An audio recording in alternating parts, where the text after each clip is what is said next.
An apparent burglary, but nothing taken. There are new developments this morning in the investigation of a woman's murder at a Texas church. Midlothian police released 2 new details in the fitness trainer murder investigation. A North Texas mother was killed inside a Midlothian church. We still don't know who he is, but I ask everybody out there to review the video. Hello, welcome to Cold Blood, Cold Case. My name is Kenzie. And I'm Cabela. And today we're going to walk y'all through an interesting story that hits a little close to home. So strap in as we cover the unsolved murder of Missy Bevers.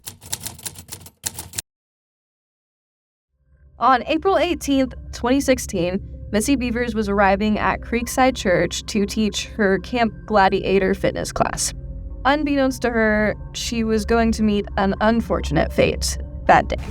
Missy Bevers was a 45-year-old mother of 3. She was heavily involved in her community, taught at the fitness boot camps called Camp Gladiator, which usually taught at schools, churches, and they happened to be teaching at Creekside Church this morning.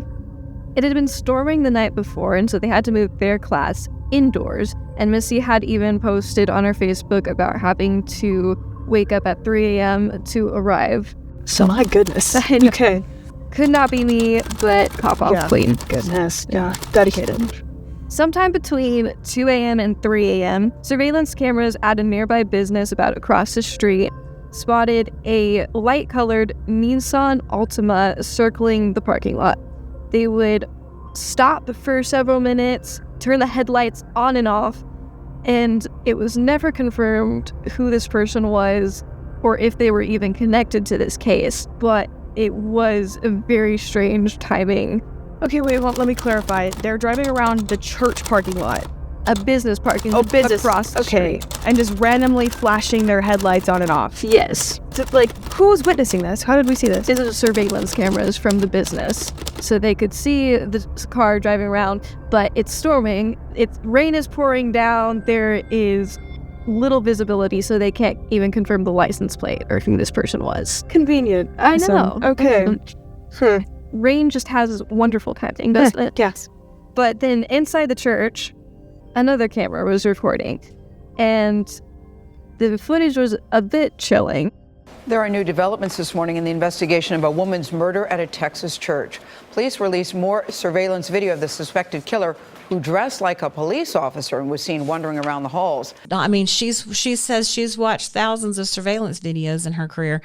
That is not what a surveillance video looks like of someone who's a thief, right, or of someone who's a vandal. They get right to work. They don't saunter around the building in such an unfocused way. Dilly-dally around, like people say. Well, yeah, and it looks like, it looks like they're waiting for something. Yes. They're killing time. Yep, that's exactly right. It was about 3:50 a.m. when an unknown person entered the church dressed head to toe in tactical gear. Had a police sticker on their chest. They were carrying a hammer. They had a helmet, gloves. Hammer? A hammer. To help us with this investigation, we talked to Scott Brooks from the Waxahachie Sun, who's been working on the case for the past 10 years. He was able to give us some insider information.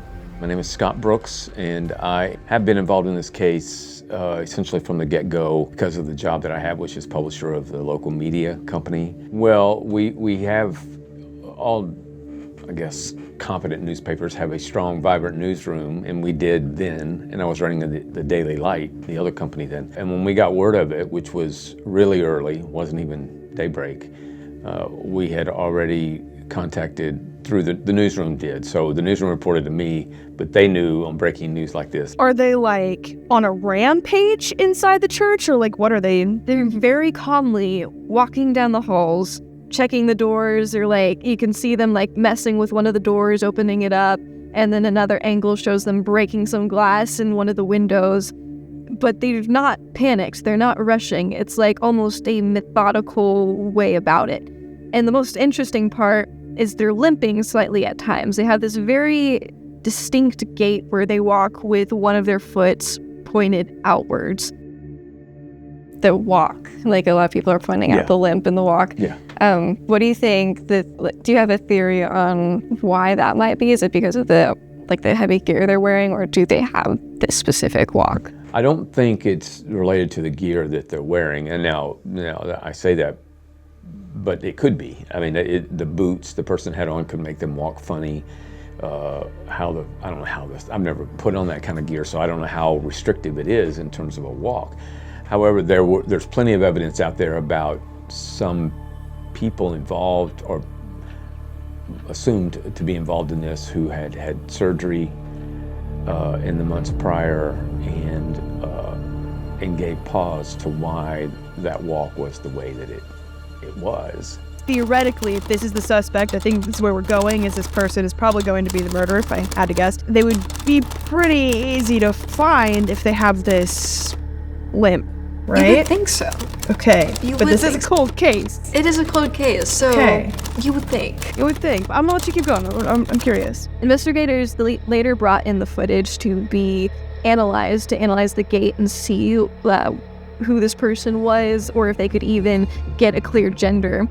They still don't know if it's a man or a female in this footage. Then we get to 4:16 a.m. So Missy, she pulls into the church parking lot and she arrives unloading her workout gear, beginning to set up inside. But unfortunately, that's the last she's ever seen. As 5 a.m. arrives, the lights are on inside, but Missy isn't answering. So what they find inside is absolutely horrifying. Missy is on the ground, unresponsive, brutally attacked. Her wounds were very clearly bludgeoned to death by what we assume to be the hammer. So we only know what's been publicly released about how she was killed. Tell me what that is. We've been told it was with the hammer that the killer was carrying, so it was bludgeoned to death. Yeah. But do you have any information on how she was actually killed? Yeah. So in the videos, you see this person walking around with a little hammer. Now you can't really tell if that's what kind of hammer exactly we're talking about here. If it's a regular hammer, then obviously you can do some damage with a hammer. You can do damage with any hammer. But when you talk about the kind of bludgeoning that took place, not every hammer can do what happened to Missy.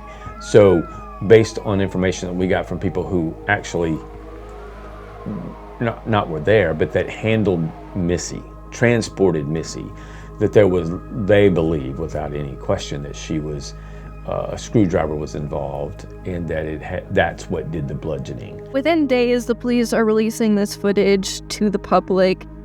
People are spreading it everywhere because this is insane. It's a small town, Midlothian, Texas, and all of a sudden a woman is murdered in a church. Now, if you want to random kill somebody, you can do it in horrific ways, like we've seen in the news with the Charlotte stab in the neck, or somebody being pushed in front of a train, or lighting somebody on fire is about as bad as it gets. But those are true random things in a public setting like a subway, but not hiding out in a church.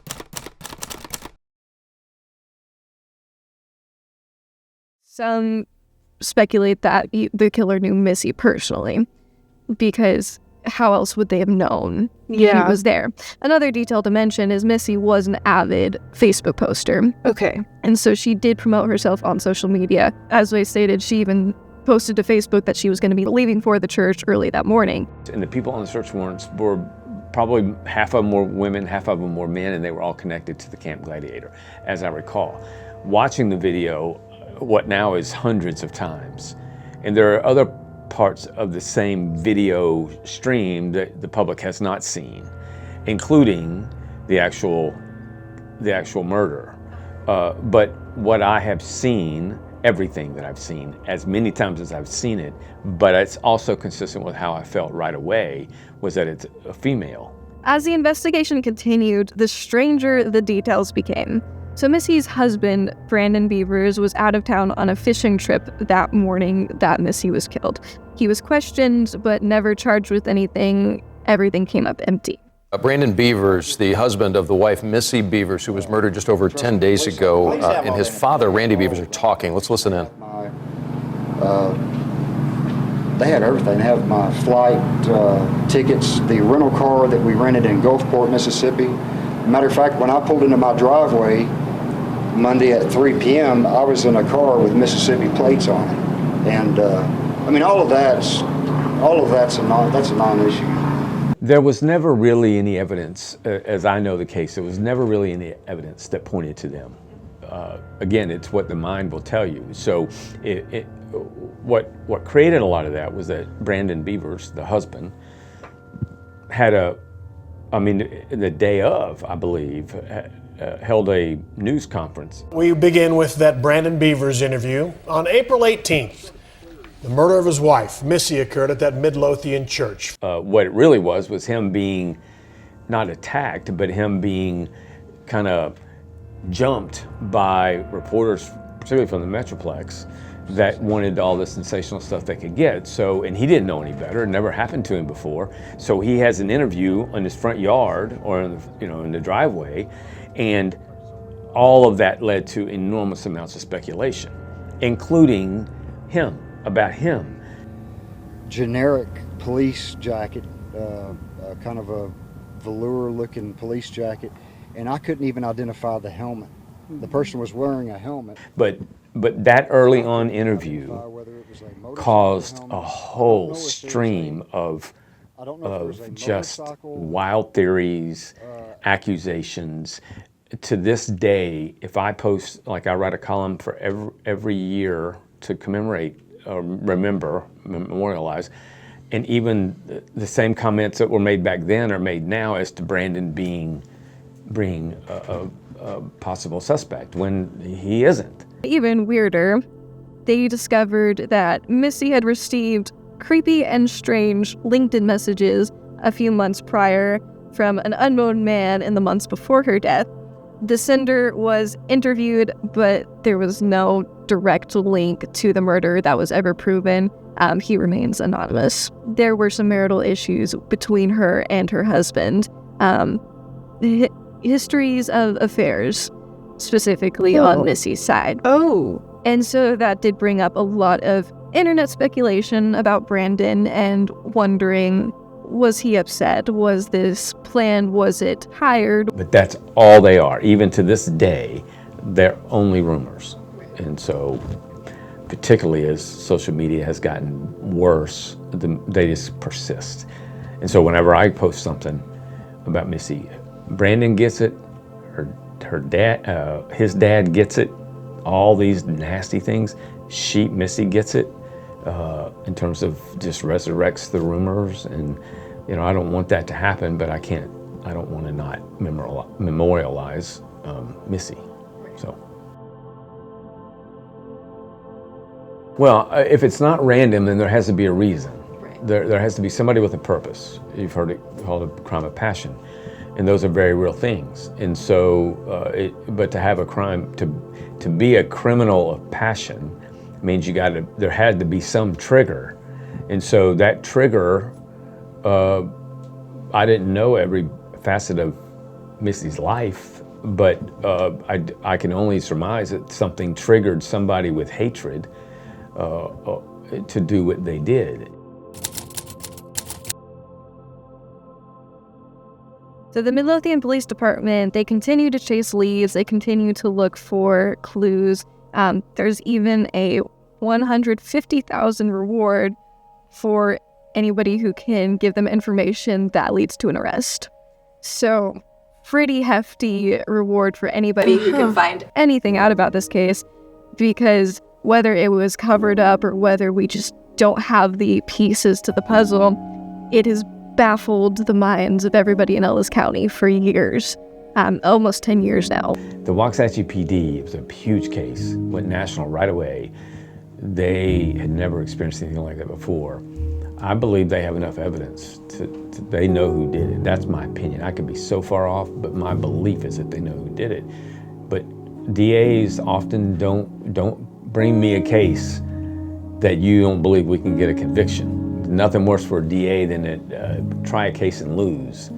So they're all a bit egomaniacs in terms of wins and losses. So if you have, in this case, you got a woman who was murdered in your own back door and people know her, and you have a video of the perpetrator and a video of what appears to be a car to pick up the perpetrator, and you can't solve it, you're going to look like the Keystone Cops, and so will the DA if the DA can't solve it. So I think the DA doesn't believe in what's been handed to them. They can win a case, they won't take it to trial. But no one could convince me that they don't have enough evidence to know who did it. They're not that dumb. Missy Bevers' murder was an unfortunate event that took the life of a woman far too soon. There's still speculation about who did it and who potentially covered it up. Thank you so much for watching. I'm Kenzie. I'm Cabela. And this has been Cold Blood, Cold Cases.